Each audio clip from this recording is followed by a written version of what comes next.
O trabalho de um investigador muitas vezes não é invejável, especialmente quando ele se depara com casos que parecem não ter explicação. Às vezes, crimes são cometidos ou pessoas desaparecem e a falta de evidências faz com que o caso esfrie. Em alguns desses casos, nenhuma resposta é encontrada e o mistério nunca é solucionado. Mary Lou e Stephen Gary tiveram um casamento infeliz que começou em 1983 e terminou tragicamente no dia de São Valentim em 1986. O casal, que gerenciava uma corretora de seguros, principalmente de sua casa luxuosa em Sugarland, era frequentemente visto discutindo, segundo relatos, o que Stephen negava. No dia 14 de fevereiro, Stephen trabalhou no escritório. Naquela tarde, ele pediu que Maria, mãe de Mary Lou, verificasse como ela estava, dizendo que não conseguia falar com Mary Lou sobre o dia de São Valentim ou o aniversário de Maria. Maria encontrou a porta entreaberta e descobriu Mary Lou, de 33 anos, falecida de bruços, atacada com 2 armas de fogo. Os esforços de emergência para reanimar Mary Lou com uma injeção no coração impediram determinar a hora da morte. Stephen sugeriu uma tentativa de furto mal sucedida, alegando que $35 mil em joias, casacos de pele e outros objetos de valor estavam desaparecidos. Maria discordou, dizendo que nada de Mary Lou havia sumido. Stephen, que afirmou ter saído de casa às 6h30 para o escritório, fazendo paradas confirmadas por testemunhas, ligou para Mary Lou às 7h30 para uma conversa de 5 minutos. Mesmo com avistamentos confirmados, um detetive particular duvidou dos horários dele e sugeriu que ele poderia ter voltado para casa sem ser notado. O detetive também observou que Stephen revisitou seus pontos de parada no dia seguinte, lembrando às pessoas que ele esteve lá no dia 14. Aumentando as suspeitas, Stephen tinha uma apólice de seguro de $435 mil em nome de Mary Lou e estava com uma dívida de $120 mil. 10 meses depois, uma ordem judicial bloqueou o recebimento do dinheiro do seguro por Stephen. Nenhum outro suspeito foi identificado. Embora a família de Mary Lou acredite que Stephen seja o responsável, ele nunca foi acusado e o caso continua sem solução. Foi em 26 de julho de 2025 que o Parque Estadual Covil do Diabo se tornaria o local inesperado de um evento bizarro que deixou perguntas sem resposta. Naquele dia, a polícia chegaria ao local onde 2 meninas pequenas estavam sozinhas e seus pais deitados lado a lado a poucos metros dali, manchados de vermelho e sem respirar. Foi nesse dia que a mãe de 41 anos, Kristen Brigg, e o marido dela, Clinton, de 43 anos, e suas 2 filhas saíram para uma caminhada em família no parque, mas nem todos voltariam para casa. A família estava descendo uma trilha quando, de repente, uma figura escondida saltou de seu esconderijo e se lançou sobre Clinton, usando uma lâmina afiada. Kristen reuniu as filhas e correu com elas até o carro. Assim que elas estavam em uma área segura, Kristen se virou e correu de volta para ajudar seu marido. Quando ela chegou, já era tarde demais. Ele estava dando seu último suspiro. Kristen viu o rosto do agressor, tornando-se uma testemunha que não podia ser deixada viva. Após conversarem com outros caminhantes na região, os investigadores começaram a traçar um possível perfil do suspeito. Ele era um homem caucasiano, usando calças escuras, boné, óculos escuros e luvas sem dedos. Ele estaria com uma mochila preta e camiseta bege escura sob uma camisa de manga longa arregaçada. Testemunhas disseram tê-lo visto dirigindo para a saída em um sedã 4 portas com a placa coberta.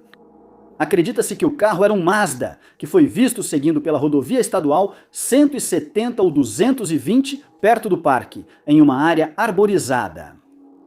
O retrato falado do suspeito seria divulgado depois e uma caçada de 5 dias começaria. Em 30 de julho, a polícia prendeu um suspeito de ser o responsável pelo crime. Algemado e escoltado até uma cela estava Andrew James McGann, de 28 anos, que havia se mudado recentemente para o Arkansas, onde começaria um novo emprego como professor nas Springdale Public Schools. Mas ele ainda não havia tido contato com as famílias ou os alunos. McGann não tem antecedentes criminais, doença mental ou motivo. Ao ser preso, ele teria admitido o crime, dizendo que atacou Clinton primeiro enquanto Kristen levava os filhos para um lugar seguro. No dia seguinte à prisão, McGann seria acusado de 2 homicídios qualificados. No julgamento, ele se declarou inocente, gerando dúvidas sobre o motivo de sua confissão inicial. No entanto, as evidências de DNA encontradas na cena do crime correspondiam às dele. O fluido vital que ligou McGann à cena do crime veio de um ferimento sofrido por ele durante o ataque às vítimas, que tentaram se defender.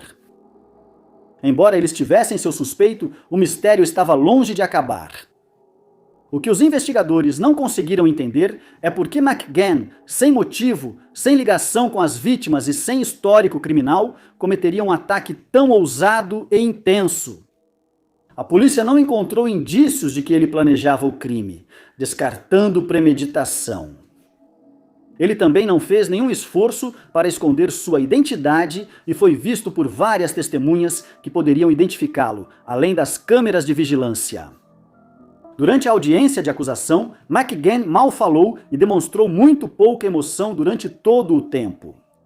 Apesar de uma investigação minuciosa, a polícia ainda não encontrou um motivo para esse ato hediondo, e o suspeito também não ajudou muito na busca por respostas. Um longo processo judicial está em andamento. McGann permanece sob custódia e deve comparecer ao tribunal em janeiro de 2026, uma audiência que, espera-se, traga respostas e encerramento para esse evento perturbador. Nas décadas de 1970 e 80, casos de assassinos em série aumentaram. Um deles, chamado Assassino em Série de Tynon North, nunca foi capturado apesar dos esforços das autoridades. O caso começou em 30 de maio de 1980, quando uma mulher chamada Alison Rook foi dada como desaparecida em Frankston North, Victoria, Austrália. Amigos disseram à polícia que ela pegaria um ônibus para uma loja em Frankston. Em 5 de julho, seu corpo foi achado por um homem que passeava com o cachorro em área de vegetação na McClelland Drive.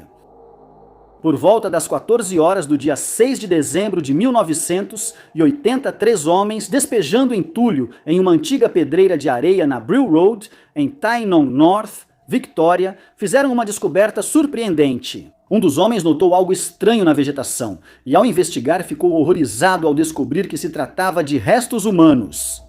O grupo imediatamente entrou em contato com a polícia e o que se seguiu foi um mistério que continua intrigando as autoridades até hoje. Ao vasculhar a área, a polícia encontrou esses restos mortais e os de pelo menos mais 2 pessoas. Os restos mortais foram enviados para análise em laboratório e os resultados mostraram que pertenciam a 3 mulheres: Catherine Headland, Anne Marie Sargent e Bertha Miller. Bertha sumiu após dizer aos amigos que viajaria para a igreja metodista West Lyon, em Glen Iris, enquanto Catherine foi vista pela última vez na casa do namorado em Berwick, às 11h do dia 28 de agosto daquele ano. Anne Marie foi dada como desaparecida no dia 6 de outubro, depois de sair da casa da mãe em Cranbourne, por volta das 9h30 da manhã. Ela contou à mãe que iria de ônibus para Dandenong e depois a uma agência dos Correios em Clyde. No ano seguinte, em 9 de outubro de 1981, Joy Carmel Summers desapareceu de um ponto de ônibus em Frankston depois de ser vista lá pela última vez por volta da 1h da manhã. Ela foi a uma loja em Frankston e nunca mais vista. Seus restos foram achados depois em uma área remota de Frankston North. No dia 3 de fevereiro de 1983, um homem estava dirigindo pela Princess Freeway em Tynon North quando seu carro teve um pneu furado. Ele parou o carro e, ao trocar o pneu, viu um osso em um arbusto e levou ao departamento de polícia de Werrigal. A área foi vasculhada e encontrados os restos mortais de Narimal Stevenson. Desde então, a polícia declarou que acredita estar lidando com um assassino em série que atuava nessas áreas naquela época, mas não teve sucesso em identificar um suspeito. É possível que ele tenha feito mais vítimas, mas sua identidade segue desconhecida. E qualquer pessoa que tenha informações sobre esses casos deve entrar em contato com o Crime Stoppers Victoria pelo número 18003-30000. Era 21 de janeiro de 2025 e o silêncio era ensurdecedor na região da Patagônia, no Chile. O pequeno ponto vermelho da câmera de trilha era a única luz enfrentando a escuridão das primeiras horas da manhã. A armadilha fotográfica foi instalada para um projeto que monitorava a vida selvagem. A câmera, porém, capturaria mais do que apenas pumas e veados pudu. Ela capturaria algo estranho e inexplicável, algo que deixaria todos paralisados. A câmera está na beira de um campo, o mais longe possível de qualquer estrada pública ou assentamento. Eles focaram em um horizonte plano, sem postes de luz ou carros passando. Apesar da ausência de qualquer possível fonte de luz, à 00:22, duas dessas fontes aparecem misteriosamente, originadas de uma fonte desconhecida. Em 2 segundos, 3 fotos capturaram o instante em que duas luzes, sem origem aparente, surgiram na câmera. Um vídeo curto também foi gravado nesse momento e foi desacelerado para mostrar o movimento delas, e as luzes aparecem do nada, descendo de cima da linha de visão. Primeiro, um orbe maior é visto, seguido logo depois por um objeto menor. As luzes parecem emitir rastros, provavelmente pelo reflexo da lente da câmera. Os objetos permanecem em frente à câmera, ofuscando-a antes de desaparecerem e sem deixar nenhuma explicação. Esta câmera em particular também não é a única em uso. Outras 64 câmeras estão instaladas na Patagônia e na Terra do Fogo, no Chile, como parte do projeto. No entanto, apesar da quantidade significativa de dispositivos de gravação, apenas um deles capturou esse fenômeno bizarro, e isso deixou os especialistas se perguntando o que pode tê-lo causado. Várias explicações para esse enigma já foram propostas. Elas vão desde insetos voando muito perto da lente até aracnídeos subindo pela câmera. Sugeriu-se também que as luzes eram plasmoides, um plasma de curta duração pouco documentado e raro na natureza. A existência de plasmoides costuma ser citada junto à de raio globular. Apesar das inúmeras teorias, porém, os especialistas concordam que a origem das luzes peculiares ainda não tem uma explicação conclusiva e permanece um mistério por enquanto. Larry Morris, de 24 anos, era estudante em Tulsa, Oklahoma, em 1974, e em seu tempo livre trabalhava como operador temporário de sismógrafo. Em abril daquele ano, ele havia terminado um trabalho em Riverton, Wyoming, e planejava realizar outros estudos semelhantes. Ele disse a amigos e família que planejava viajar ao Parque Nacional de Yellowstone e depois voltar para casa em Wyoming. A família se preocupou quando o chefe avisou que ele não voltou ao trabalho na segunda-feira após o prazo e foi aberto um caso de desaparecimento. Os investigadores revistaram o apartamento dele, mas não acharam evidências de crime. Eles presumiram que algo ruim aconteceu com ele antes de chegar em casa, provavelmente entre Riverton e Jackson, pois não havia provas de que alcançou Yellowstone. Os detalhes do caso de Larry foram enviados a delegacias do país e assim surgiu a primeira pista. O departamento do xerife de Twin Falls, em Idaho, entrou em contato com os investigadores para informá-los de que haviam detido um homem chamado Larry Marvin Morris, que era suspeito de ser um ladrão. Isso não levou a nada, pois depois descobriram que o ladrão era Jack Lincoln. Ele usou um nome falso porque era procurado após fugir de um centro de pré-liberação condicional no Colorado. Descobriu-se que ele estava em conluio com James Jaggers, com quem já havia dividido cela antes. Durante a revista, a polícia achou a carteira de motorista e cartões de crédito de Larry com eles e descobriu que haviam alugado um carro em seu nome. Evidências de outros furtos foram achadas no veículo e cada um foi condenado a 15 anos de prisão. Os investigadores achavam que sabiam o que ocorreu com Larry, mas ambos não queriam cooperar. Eles continuaram afirmando categoricamente que nunca tinham conhecido Larry, apesar de estarem com os pertences dele quando foram pegos. Alguns dias depois, saiu a notícia de que o carro de Larry, um Ford 1966, havia sido localizado em uma oficina em São Francisco. Nesse local, os dois ladrões alugaram o carro em que foram encontrados, presumindo-se que danificaram o carro de Larry e foram obrigados a alugar outro usando os dados dele. O carro de Larry foi consertado e devolvido à família. A principal teoria é que Morris e Jagers, de alguma forma, conseguiram entrar no carro de Larry, provavelmente enquanto pegavam carona, e enquanto viajavam entre Riverton e Dubois, tiraram a vida dele. Acredita-se que deixaram o corpo dele numa área arborizada próxima à rodovia, que foi vasculhada, mas nenhum sinal de Larry foi encontrado. Infelizmente, nenhuma evidência de DNA foi coletada na época e o caso esfriou. A prova incontestável pode finalmente estar aqui. A evidência necessária para confirmar que Marte já pôde sustentar vida ou que pode ser um planeta habitável num futuro próximo. O rover Perseverance da NASA tem viajado pela superfície do rochoso planeta vermelho, coletando informações vitais. No dia 18 de julho do ano passado, enquanto investigava na formação Bright Angel da cratera Jezero, a câmera capturou estruturas em anel apelidadas de manchas Leonard e pequenos nódulos chamados sementes de papoula dentro de um argilito conhecido como Sheava Falls. Toda a extensão de Sheava Falls possui grandes veios brancos de sulfato de cálcio. Entre esses veios há um material avermelhado, o que sugere a presença de hematita, um dos minerais que contribuem para o tom enferrujado de Marte. As manchas escuras de Leopardo parecem resultar de reação química com hematita, que muda a rocha de vermelha para branca. Essas reações também podem liberar fosfato e ferro, resultando nesses halos pretos proeminentes.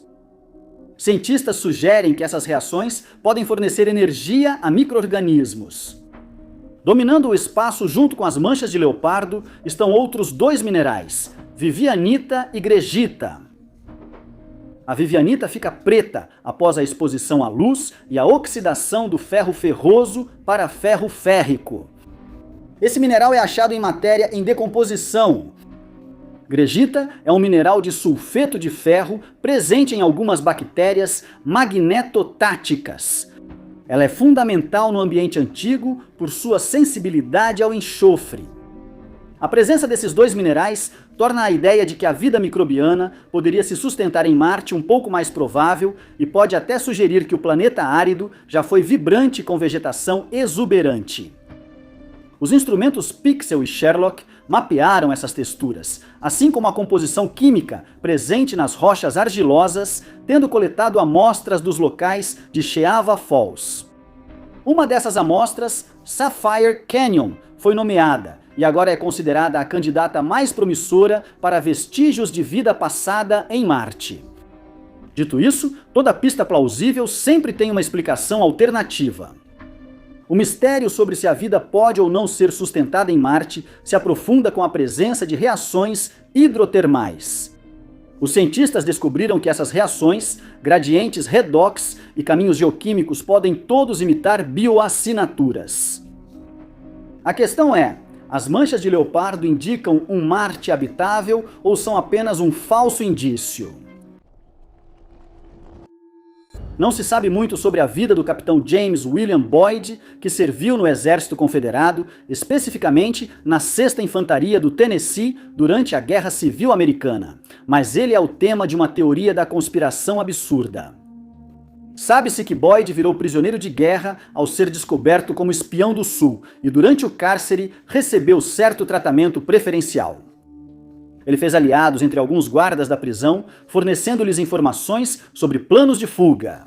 Logo, alguns de seus companheiros de prisão começaram a suspeitar que ele era um informante e lhe recebeu ameaças de morte. Ele estava desesperado para sair da cadeia e, de acordo com a teoria, escreveu para Edwin Stanton, o secretário da guerra, em dezembro de 1864. Ele sabia que Stanton podia garantir sua libertação e, por isso, falou com o chefe da Polícia Nacional de Detetives, Lafayette Baker, que concordou que Boyd seria útil para o norte. Baker criou um plano em que Boyd afirmou que sua família sofria por sua prisão e assim foi solto. Ele passou a trabalhar para Baker e foi encarregado de mapear todas as rotas de fuga de Washington. Quando o mapa ficou pronto, ele entregou uma cópia para Baker, mas ficou com o original para si mesmo e, de acordo com a teoria, ele continha vários locais onde soldados confederados poderiam encontrar ajuda e meios de fuga. Esses locais eram a taverna Surratt, a casa de um médico chamado Mudd, a casa de Samuel Cox, além das casas pertencentes a Elizabeth Quessenberry e a outro médico chamado Stewart. A teoria também diz que Boyd foi recrutado por Stanton para ajudar no assassinato do presidente Abraham Lincoln, mas não pretendia seguir com o plano. Ele fugiu e qualquer esforço de Stanton para encontrá-lo foi mal sucedido. Isso foi um grande problema para Stanton, pois Boyd tinha informações prejudiciais, especialmente sobre o assassinato planejado do presidente dos Estados Unidos. Ainda assim, o plano continuou e John Wilkes Booth ocupou o lugar de Boyd, ou pelo menos era o que diziam. Após realizar o assassinato, Booth foi até a ponte do Arsenal da Marinha, onde lhe pediram uma senha que havia sido dada a ele por Lyndon B. Johnson. Ele entrou em Maryland e depois foi para Surrattsville. Após tratar a perna quebrada, ele se encontrou com Boyd na casa do Sr. Cox, que ajudava soldados confederados fugirem. Boyd ajudou Booth a achar um esconderijo e depois viajou para o rio Rappahannock. Ele havia combinado de se encontrar com John Singleton Mosby, que ele afirmava poder ajudar Booth com sua situação por um preço de $300, e Booth concordou. Na caçada a Booth, ficou claro que ele seguiu uma das rotas do mapa de Boyd e foi ordenado prender Booth e tirar a vida de Boyd. No dia 25 de abril daquele ano, Boyd foi localizado em um celeiro na fazenda do Sr. Garrett, mas ele se recusou a se render. O celeiro estava em chamas, mas Boyd ainda se recusava a sair. Ele foi ferido por arma de fogo, arrastado do celeiro e faleceu. Muitas pessoas têm certeza de que essa teoria é verdadeira, mas como Boyd não pôde se defender dessas alegações, é improvável que algum dia saibamos se essa versão dos acontecimentos realmente aconteceu. Nicole Laguerre, esposa de Leonard J. Mercury, explicou que seu marido, um técnico projetista líder, é um homem bem conhecido na comunidade. Ele é alguém de quem todos gostam. Sua personalidade divertida e aventureira contrasta com seu jeito calmo e despreocupado. Essas características tornam Leonardo notável e tornam sua ausência ainda mais evidente. Segundo Nicole, seu marido foi diagnosticado com um transtorno mental que piorou durante uma reunião em 25 de novembro deste ano. Nos dias seguintes à reunião, Leonardo ficou cada vez mais agitado e, por fim, foi tomada a decisão de levá-lo para atendimento médico de emergência. No dia 29 de outubro, o homem de 57 anos foi internado no Hospital Haywood, em Gardner, onde passaria por tratamento médico para se recuperar. 2 dias após sua internação no hospital, às 3 da manhã do dia 31 de outubro, policiais apareceriam inesperadamente na porta de Nicole. Trouxeram notícias urgentes. Leonard fugiu e está desaparecido. Supostamente, Leonard quebrou uma janela do seu quarto, saiu, correu até o telhado do hospital, pulou e fugiu. Nicole culpou o hospital pelo sofrimento e exige respostas sobre como seu marido conseguiu escapar com um guarda supostamente vigiando-o. Ela falou por telefone com uma enfermeira e um psiquiatra que informaram que um guarda estava presente durante a fuga de Leonard devido à sua internação emergencial. A explicação não esclareceu como o evento aconteceu ou por que ninguém tentou persegui-lo. Após o desaparecimento repentino e inesperado, uma investigação intensiva seria conduzida pelo Departamento de Polícia de Gardner. Como o homem desaparecido está em situação de risco, a polícia garantiu que faria o possível para encontrá-lo. Buscas em larga escala vasculharam as ruas, florestas próximas e edifícios. Unidades caninas foram trazidas para rastreá-lo e sistemas de sonar varreram a cidade. Esses esforços, porém, foram inúteis e logo diminuíram. Nicole então iniciou a busca sozinha e criou uma campanha no GoFundMe para contratar um investigador particular. Ela levou apenas um dia para arrecadar o dinheiro de que precisava, e Dana Preston, da Rockwell Investigations, entrou em cena. Preston soube que Leonard correu para a área arborizada e foi até onde o rastro seguido pelo cão farejador terminava. Seria exatamente nessa área, de alguma forma ignorada por inúmeros policiais, que Preston encontraria um par de meias de hospital. As meias de hospital podem ser de Leonard, que saiu do estabelecimento ainda vestindo roupas de hospital. Preston depois se encontrou com os investigadores, que, ao acharem as meias, sugeriram que o homem desaparecido poderia estar em um lago ou ter sido levado por alguém. Nicole não parou de procurar pelo marido e acredita que alguém por aí sabe de alguma coisa. Ela distribui panfletos em cidades e vilarejos do estado e faz atualizações frequentes na página do Facebook Find Leonard Mercury.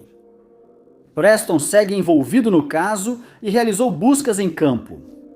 As informações podem ser direcionadas ao Departamento de Polícia de Gardner pelo telefone 97863265000. Louise Faulkner, de 43 anos, e sua filha de 2 anos desapareceram em St. Kilda, Victoria, Austrália, em 1980. O único suspeito é o pai da menina, George Sutherland, mas ele nunca foi acusado devido à falta de provas. Louise, que tinha 3 filhos mais velhos morando com o ex-marido, estava tendo um caso com Sutherland e ficou grávida dele novamente. No dia 26 de abril de 1980, ela contou à vizinha Corinne Wild que iria visitar um homem que ela chamava de fazendeiro de batatas em Parker's Corner, Gippsland. Sutherland era ligado à fazenda de batatas na época. Wild viu Louise entrando em uma caminhonete Holden branca, dirigida por um homem australiano de compleição forte que a buscou. Uma semana depois, a filha mais velha e a avó de Louise acharam o apartamento vazio. Louise, que precisava de uma bengala por causa da artrite, tinha deixado essa bengala para trás. As gavetas da mesa de cabeceira estavam vazias e sumiram a TV, uma mala, roupas e a certidão de nascimento da filha. A polícia interrogou Sutherland, que primeiro negou ter visto Louise desde março. Foi revelado que ele se reconciliou com a esposa, que se mudou para a fazenda com ele, mas continuou vendo Louise. O dono da fazenda tinha uma caminhonete Holden branca que Sutherland podia usar. 2 meses depois, Sutherland vendeu sua propriedade por um valor baixo e se mudou para os Estados Unidos com a ex-esposa, retornando anos depois à Austrália. Louise permaneceu desaparecida até 2006, quando uma carta anônima à mídia afirmou que Sutherland admitiu ter, abre aspas, se livrado dela após ela pedir para participar mais da vida da filha. Apesar de uma investigação, Sutherland nunca foi acusado e continua sendo uma pessoa de interesse, e o paradeiro de Louise ainda é desconhecido. Sabe-se que o DNA humano contém vestígios de espécies humanas extintas. Fomos levados a crer por décadas que descendemos de um único humano primitivo, mas novas descobertas mostram que nossa linhagem é bem mais complexa. Não somos apenas os descendentes evoluídos do Homo erectus, nem somos apenas o resultado da mistura do DNA neandertal e denisovano. Só agora, em busca de compreensão e conhecimento, estamos descobrindo mais dessa história. Foi já em 2020 que a expressão linhagens fantasmas trouxe à tona um novo mistério. Genomas da África Ocidental apresentaram uma sequência misteriosa de DNA de população arcaica, desconhecida e ainda não identificada. O cruzamento provavelmente ocorreu na mesma época em que o cruzamento com neandertais acontecia em outras regiões do mundo. foi descoberto que 4 populações da África Ocidental, Assã, Mende, Yorubá e Gambiana, carregavam DNA de um misterioso hominídeo arcaico desconhecido, um parente humano que se acredita ter se separado de nossa linhagem antes dos neandertais. Essa descoberta adicionou uma nova camada à ancestralidade humana, indo além dos denisovanos e neandertais. Adicionando mais algumas peças soltas ao quebra-cabeça, em maio de 2025, pesquisadores na província de Yunnan, na China, fizeram uma descoberta semelhante. Após encontrarem o que acreditavam ser um esqueleto de 7.100 anos, os cientistas descobriram marcadores de mais um ramo humano até então desconhecido. Essa nova espécie foi chamada de Cine asiático basal, representando um desafio para as ideias iniciais sobre as origens das populações tibetanas e austroasiáticas. Acredita-se que essa recém-nomeada espécie fantasma tenha divergido de outras espécies humanas há cerca de 40 mil anos. Combinadas com o estudo de 2020, as descobertas deste ano a partir da investigação e análise de mais de 100 restos esqueléticos na China resultaram em uma enxurrada de artigos científicos. Esses estudos indicam que neandertais, denisovanos e um terceiro grupo humano extinto cruzaram-se pelo menos uma vez com populações ainda mais antigas de hominídeos desconhecidos e extintos, com linhagens fantasmas sobre as quais nada sabemos. Violet Charlesworth, também conhecida por muitos como May, foi uma vigarista que conseguiu enganar as autoridades por anos no início dos anos 1900 e até hoje seu destino permanece desconhecido, já que ela desapareceu e nunca mais foi vista. Violet nasceu em Stafford, Inglaterra, em 1884. Seu pai, David, trabalhava como corretor de seguros, enquanto sua mãe, Miriam, ficava em casa para cuidar de Violet e de seus outros 3 filhos. Após a virada do século, a família mudou-se para Rhyl, no norte do país de Gales, onde ficou conhecida por sua riqueza. Moradores fofocavam sobre Violet, que vestia roupas caras e circulava pela cidade em veículos de luxo. Ela virou uma celebridade local, pois suas atividades eram sempre notícia nos jornais. Porém, em 1809, sua vida mudou enquanto dirigia numa noite de luar.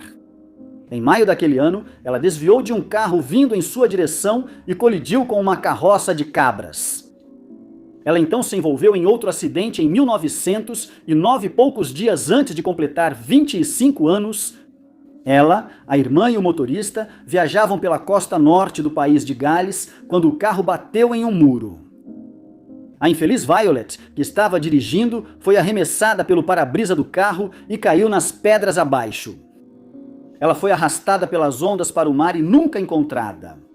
Muitos acreditam que ela fingiu a morte por razões desconhecidas. Mais tarde, veio à tona que ela estava vivendo acima de suas posses, já que tinha uma dívida de 17 mil libras, ou cerca de 22 mil dólares. Aqueles que conheciam a família relataram que Miriam dizia há anos que Violet herdaria uma fortuna de 70 mil libras de seu noivo, um soldado que havia perdido a vida. Ela também havia prometido casamento a Edward Jones, médico que aceitou ao saber da herança iminente. Vale ressaltar que ela afirmava que receberia esse dinheiro ao completar 25 anos. Ela pegou emprestado 5 mil libras de Edward, prometendo pagar de volta assim que sua sorte mudasse, e ainda furtou mais 400 de uma viúva chamada Senhora Smith, com a mesma promessa. Ela usou esse dinheiro para investir na bolsa de valores, comprar roupas caras e adquirir propriedades pelo Reino Unido. A investigação sobre seu desaparecimento ainda estava em andamento e, em certo momento, uma mulher chamada Margaret MacLeod foi vista em um hotel na Escócia, e ela se parecia muito com Violet e estava acompanhada da irmã de Violet. Rumores começaram a se espalhar de que Margaret era, na verdade, a herdeira desaparecida, mas quando foi abordada, ela negou essas afirmações. As duas viajaram para Glasgow e dividiram um quarto no Central Satiation Hotel. Com a imprensa atrás, tentaram evitar chamar atenção usando o elevador de carga após o check-out. Mas um repórter percebeu o plano delas e as encurralou, levando Violet a confessar que realmente havia fingido sua própria morte com a ajuda da mãe. Ela e Miriam foram presas e condenadas a 5 anos de prisão, embora tenham cumprido apenas 3. No dia 27 de agosto de 2025, uma reunião do Conselho Municipal foi realizada em Tulsa. A reunião tratou da transferência de verbas para subsídios de desenvolvimento comunitário e da lei sobre a população em situação de rua, com o Conselho debatendo se as limpezas dos acampamentos de pessoas em situação de rua causam mais danos. Às 17 horas, os envolvidos nessas discussões se reuniram na 2nd Street em Tulsa, no 2º andar, na Câmara do Conselho, e as discussões logo começaram. Essas reuniões sempre têm um ar de autoridade e sofisticação, um ritmo que seria inesperadamente interrompido não muito tempo depois de começar. A interrupção ocorreu com um estrondo perturbador. A assembleia era gravada e as câmeras captaram o momento em que o estrondo, semelhante a um terremoto, sacudiu o prédio e interrompeu o orador no meio da frase. As autoridades trocaram olhares confusos e preocupados entre si.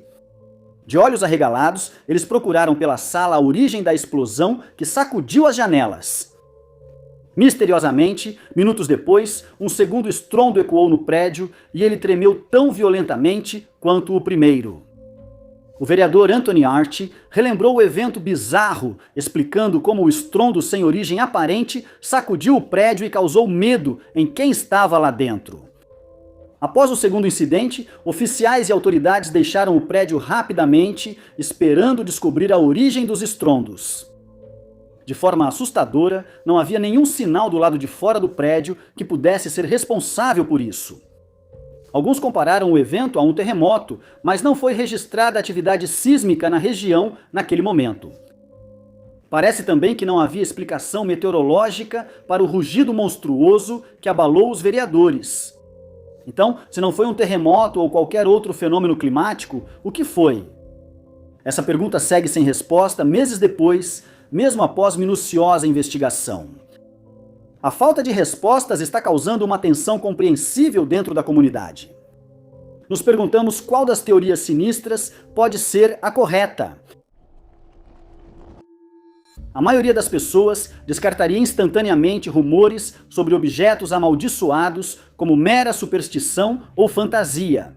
Mas muitas pessoas relataram ter experimentado um azar sem precedentes após visitarem o Parque Nacional da Floresta Petrificada de Escalante, no Arizona, especialmente depois de decidirem remover pedaços de madeira petrificada da área, o que é contra a lei. Parece que muitos visitantes da floresta não conseguem resistir a levar uma lembrança de suas viagens, e em muitos casos dizem que as consequências são graves. Antes, era comum exploradores encherem suas carroças com essa madeira para vender aos moradores das cidades vizinhas. Naquela época, não havia leis proibindo a remoção da madeira, mas isso mudou em dezembro de 1962, quando a floresta foi oficialmente declarada um parque nacional. A partir desse dia, qualquer pessoa que fosse encontrada removendo qualquer parte da madeira estaria sujeita a uma multa, mas isso não impediu que algumas pessoas levassem um pouco da madeira escondida para casa. Certa vez, um homem resolveu levar uma lembrança e fez de tudo para esconder a madeira roubada antes de sair do parque. Logo, ele devolveu o item ao parque com uma carta dizendo que sua vida estava desmoronando e afirmava categoricamente que havia sido amaldiçoado pela floresta. Outro implorou aos funcionários do parque para receber de volta a madeira roubada e retomar sua vida normal. Outro visitante contou que ele e a namorada estavam juntos há 3 anos ao visitar o parque. Antes de sair, ele escondeu um pedaço de madeira no bolso e enquanto dirigia para casa, sua namorada terminou o relacionamento de repente. Outros relataram problemas graves de saúde após roubarem da floresta, mas começaram a se recuperar assim que devolveram a madeira. Alguns contaram histórias de como foram humilhados em público, enquanto outros sofreram acidentes que acreditam que nunca teriam acontecido se não fosse por esses objetos amaldiçoados. Funcionários do parque receberam pedaços de madeira devolvidos de várias partes do mundo, incluindo um homem que retornou souvenirs roubados com mais de 13 quilos. Não se sabe como ele contrabandeou tanta madeira do parque, mas ficou claro que foi uma péssima ideia. Seja como for, essas histórias devem servir de alerta para que os visitantes não roubem madeira petrificada de uma área protegida, onde uma multa pesada pode ser o menor dos problemas. ASCAP, o Australian Square Kilometre Array Pathfinder. O ASCAP, ou Explorador Australiano de Quilômetro Quadrado, capturou imagens de rádio de uma estranha bolha ultratênue que só pode ser vista em comprimentos de onda de rádio. A bolha, um círculo quase perfeito, não possui equivalente claro em raios X ou no espectro óptico. Essas características incomuns deram origem ao nome da anomalia, Teleos, palavra grega que significa perfeito e completo. Teleos foi descoberto acidentalmente quando o astrofísico Miroslav Filipović estava explorando imagens do poderoso radiotelescópio. Essa imagem bizarra se destacou de imediato, justificando o estudo aprofundado e cativando o mundo da astronomia. Inicialmente, pesquisadores e cientistas sugeriram que a forma era apenas os restos de uma supernova, mas a simetria ainda é bizarra e completamente fora do comum para essa classe. Geralmente, as camadas de gás em expansão que restam da explosão de uma estrela têm formas irregulares e indiscerníveis. As distorções são resultado das ondas de choque e das interações subsequentes com o material cósmico próximo, que raramente são uniformes. Teleos, de forma bastante óbvia, desafiou essa regra, exibindo um design quase impecável e antinatural. A simetria esférica é rara e possivelmente inexistente entre os remanescentes conhecidos de supernovas, levando a especulações sobre a origem exata e a natureza da explosão. Além do formato inexplicável, os cientistas ainda estão tentando determinar a distância, o tamanho real e a idade do objeto. Os especialistas só conseguiram oferecer estimativas, suposições e teorias. Dependendo de qual você escolher, Teleos é jovem e está próximo, ou é antigo e grande. Se for a primeira opção, não ter uma contraparte óptica torna o mistério maior, algo que a segunda opção resolveria. Mas, se for a segunda opção, devemos questionar por que nunca foi observado antes. Para ser sincero, nós realmente não sabemos o que é Teleos, e as explicações sobre sua existência são apenas hipóteses. Mais uma vez, apesar do nosso conhecimento avançado e dos avanços tecnológicos, continuamos no escuro, sem saber que segredos estão por perto ou se representam uma ameaça para o mundo. Em 1748, o que deveria ter sido uma viagem alegre a bordo de um navio para um casal em lua de mel, vindo de Londres, terminou em tragédia. A história da Lady Love Abond é repleta de ciúmes, raiva e mistério, com muitas pessoas acreditando que a embarcação ainda navega pelos mares até hoje. No dia 13 de fevereiro daquele ano, o capitão Simon Reed e sua nova esposa embarcaram no navio em Londres e partiram rumo a Portugal, onde planejavam celebrar a lua de mel. Eles convidaram alguns amigos para acompanhá-los e, segundo relatos, a tripulação do navio era muito experiente. Dizem também que o clima a bordo era de alegria e celebração, com música enquanto os passageiros se divertiam. Parecia um cenário perfeito, mas algo sinistro estava acontecendo e Reed não sabia.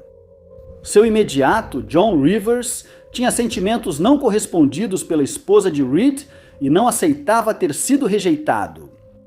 Para piorar, ela agora era casada com o capitão dele, e quanto mais navegavam, mais irritado Rivers ficava. Quando o navio se aproximou de uma área notória conhecida como Goodwin Sands, Rivers assumiu o leme e conduziu o Lady Love Abond para um banco de areia com más intenções. Quando a embarcação atingiu o banco de areia, começou a entrar água, e a tripulação sabia que não havia como salvar a situação. Apesar de todos os esforços, eles não conseguiram sair do navio, que foi rapidamente engolido pelo oceano, e todos a bordo perderam a vida. A notícia da tragédia se espalhou rapidamente e, embora muitas pessoas tenham simpatizado com Rivers, não podiam aprovar o fato de que suas ações custaram a vida de tantas pessoas, tudo por causa de sua natureza ciumenta. Nada pôde ser feito, e o incidente foi registrado como uma tragédia evitável nos livros de história. Logo, as lembranças de Lady Lovebond e seus passageiros sumiram. Mas exatos 50 anos depois, o impensável aconteceria. No dia 13 de fevereiro de 1798, um grupo de pescadores navegando perto da perigosa região de Goodwin Sands se deparou com uma visão inexplicável. Na água à sua frente, o Lady Lovebond apareceu de repente, mas já não era mais o belo navio que fora um dia. Os homens disseram ter visto um brilho verde ao redor do navio e ouviram uma música alegre da embarcação. Outro navio, uma escuna que navegava na região, também relatou que o Lady Lovebond apareceu tão de repente que o capitão da escuna precisou fazer uma manobra evasiva para evitar uma colisão. Ninguém jamais relatou ter visto qualquer membro da tripulação ou passageiro a bordo, mas muitas pessoas acreditam que eles ainda estão no navio, condenados a navegar pela mesma rota por toda a eternidade. Uma viagem solo, um carro abandonado, uma 922 e 650 acres de parque nacional. Estes são os elementos inquietantes que dominam o caso peculiar da moradora do Missouri, Angel Boulia. Angel nasceu e cresceu em St. Louis, Missouri, mudando-se para Chicago após se formar na Lawrence University, Wisconsin. Ela não ficou muito tempo em Chicago e em outubro de 2025 voltou para St. Louis. Ela conseguiu emprego no River City Casino com início previsto para novembro. Infelizmente, Angela nunca pôde começar seu novo emprego, pois desapareceu inexplicavelmente naquele mês. Em 6 de novembro, a jovem de 26 anos embarcou para Port Angeles, Washington. Antes de trabalhar no cassino, ela queria visitar o Parque Nacional Olímpico. Essa viagem solo e improvisada seria sua primeira visita à reserva natural de 922.650 acres. Angela planejou inicialmente ficar lá só alguns dias e indicou que voltaria para casa em 10 de novembro. Porém, ela decidiu prolongar sua estadia por tempo indefinido.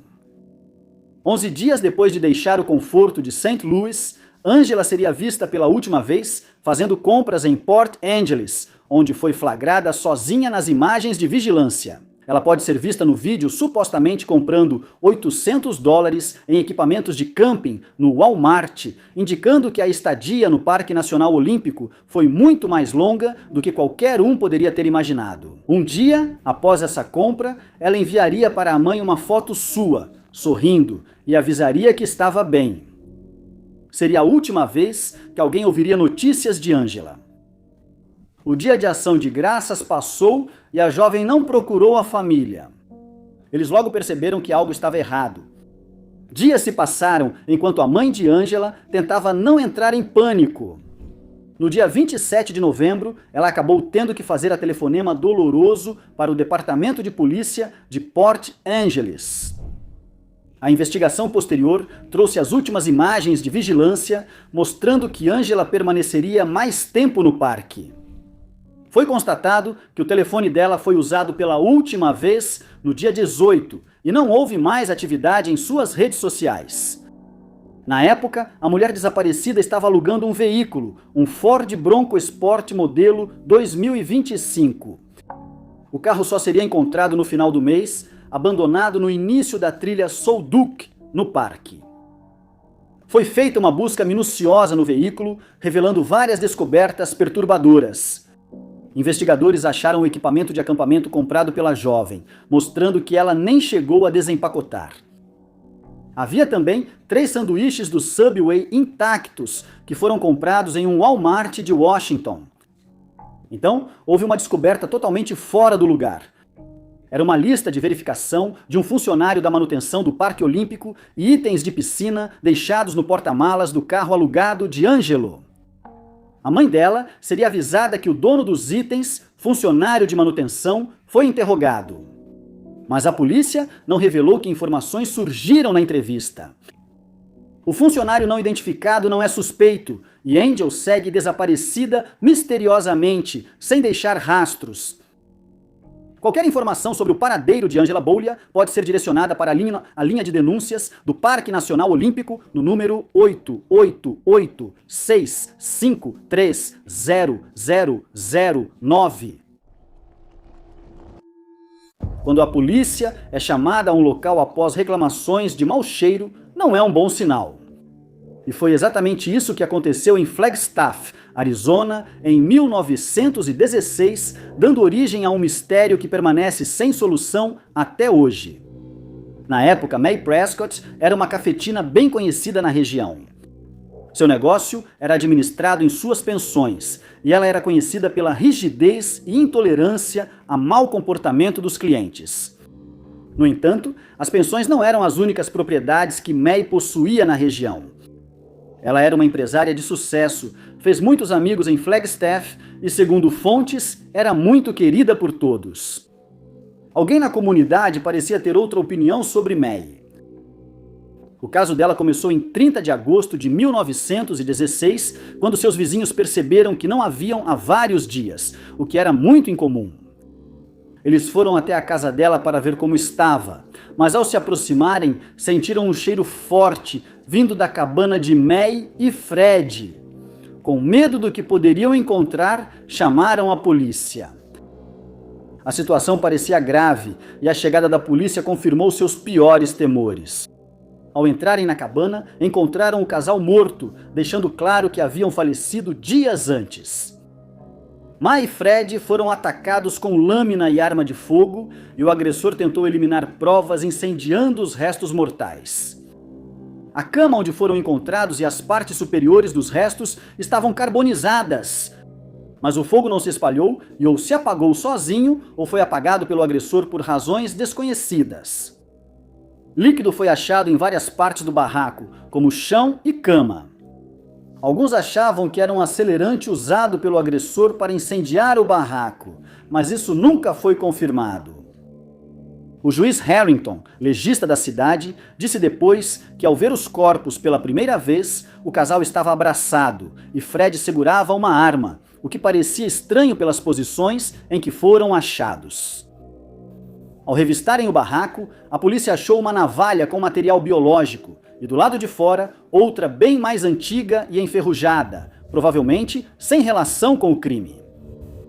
A porta de um depósito próximo revelou uma impressão de mão e material biológico, e no chão, mais do mesmo material foi encontrado. Ninguém sabia quem atacou o casal, então várias pessoas foram entrevistadas pelos investigadores. Alguns amigos de May disseram a eles que Fred tinha estado no Texas, só retornando 4 dias antes do ataque e que o reencontro não foi nada feliz. Muitos souberam que Fred tinha vários casos e o confrontaram, gerando uma discussão acalorada. Descobriu-se que alguém falsificou uma carta tentando culpar Fred, mas ninguém acreditou, pois ele não poderia ter causado os próprios ferimentos. O caso foi registrado como homicídio, mas apesar dos esforços, a polícia não encontrou mais evidências. Com o tempo, o caso esfriou. Ninguém jamais foi apontado como suspeito e talvez nunca saibamos quem tirou a vida do casal há mais de um século. Algo estranho entrou na atmosfera imediata do nosso lar, o planeta Terra. Talvez seja um cometa ou talvez uma estrela antiga. Talvez seja uma nave de batalha alienígena tentando fazer contato, de acordo com um cientista polêmico.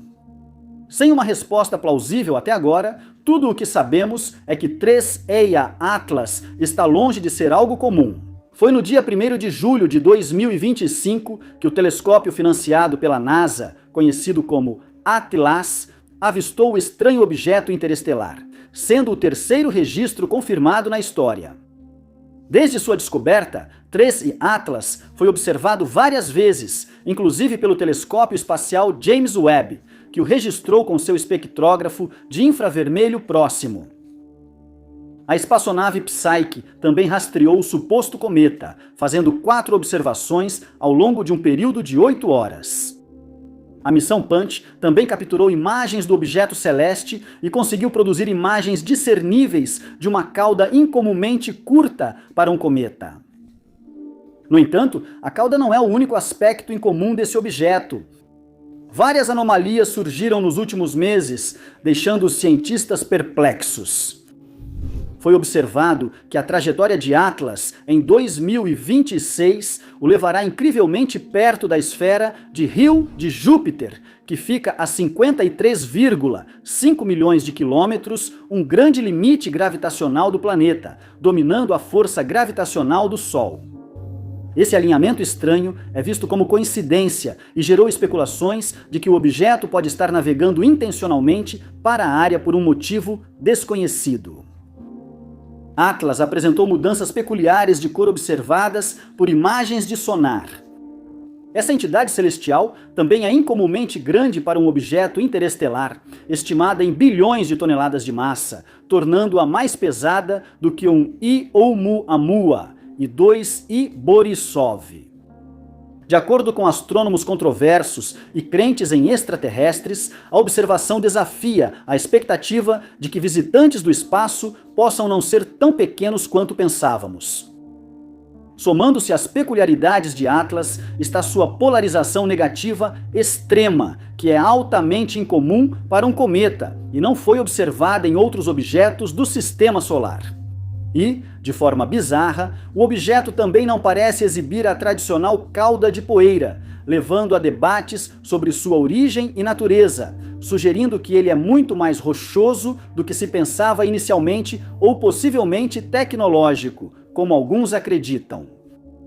O suposto cometa, que atende só a alguns critérios, foi encontrado mais brilhante do que nunca e é mais azul que o Sol.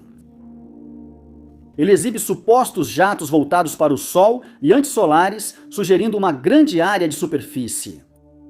Os cientistas também notaram uma trajetória surpreendentemente estável, desafiando a ideia de que seja um cometa natural. Astrônomos controversos como a ViloWeb argumentaram que as peculiaridades do 13 Atlas podem ser devido à sua composição não natural e tecnologia alienígena. Ele alerta que a humanidade deve estar preparada para uma visita inesperada e possivelmente indesejada. Outros cientistas afirmaram que o brilho esverdeado, a alta concentração de níquel e CO2 e o comportamento estranho podem ser explicados por processos naturais simples e desconhecidos. O que os especialistas ainda não conseguiram nos explicar é porque o cometa está carregando o ingrediente-chave para a vida, incluindo metanol, cianeto de hidrogênio, dióxido de carbono, vapor de níquel e gelo de água. Por enquanto, as alegações de assinaturas biológicas e tecnologia alienígena continuam sendo mera especulação, e ainda não sabemos realmente o que é o 13 Atlas, de onde veio ou por quê. A polícia da Tasmânia, na Austrália, declarou que está extremamente preocupada com o bem-estar de um casal.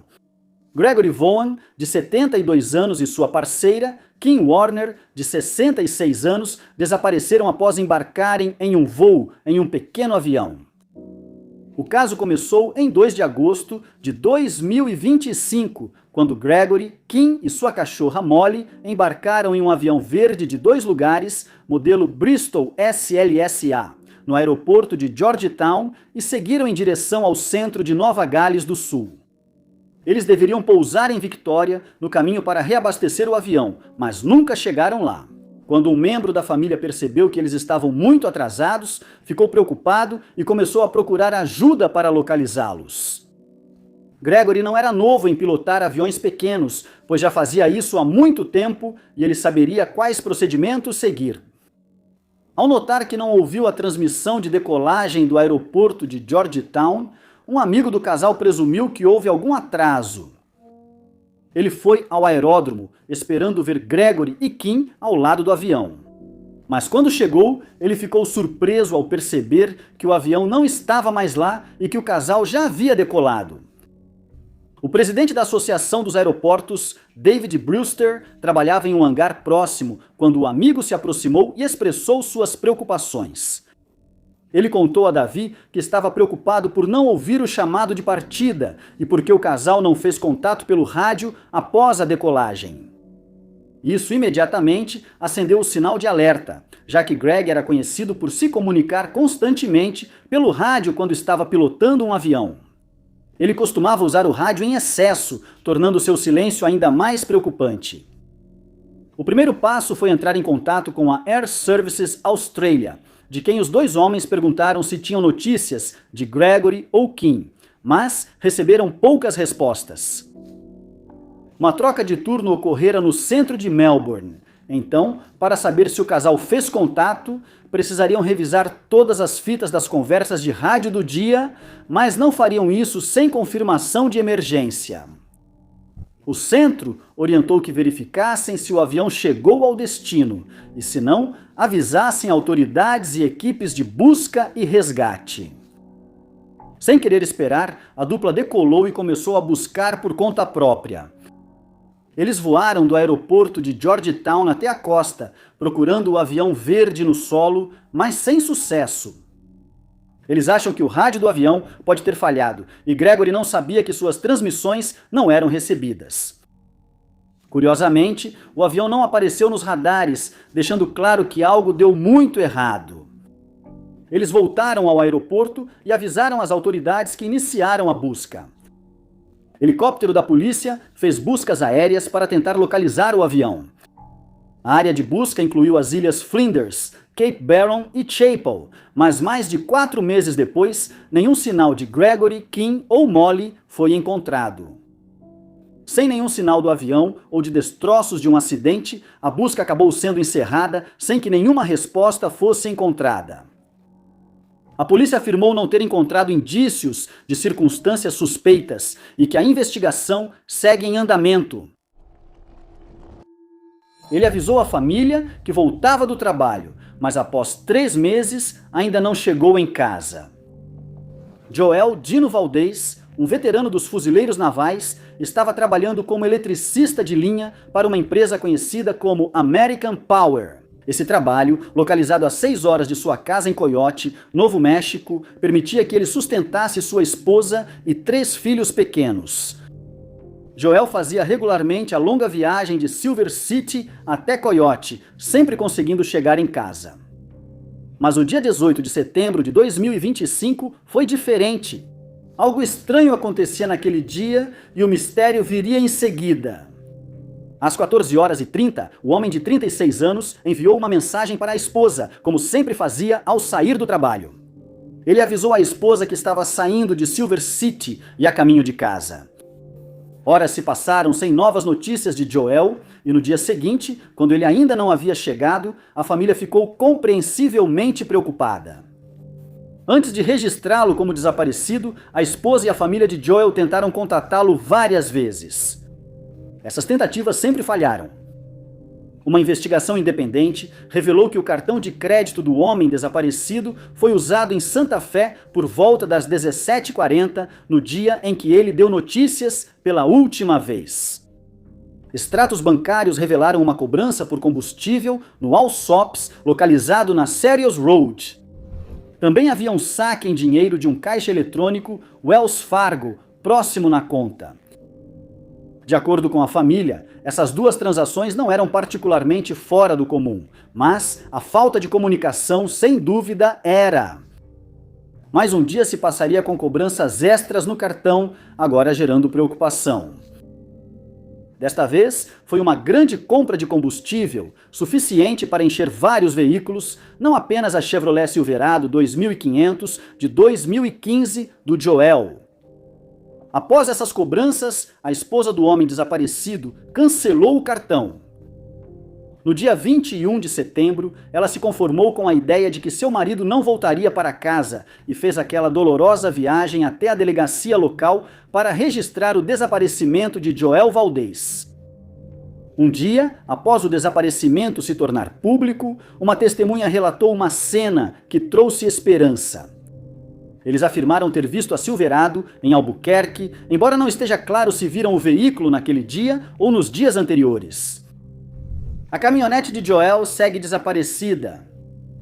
As circunstâncias desse evento foram consideradas suspeitas, pois acreditam que outra pessoa, além de Joel, está usando seu cartão de crédito e continua tentando usá-lo mesmo após o cancelamento.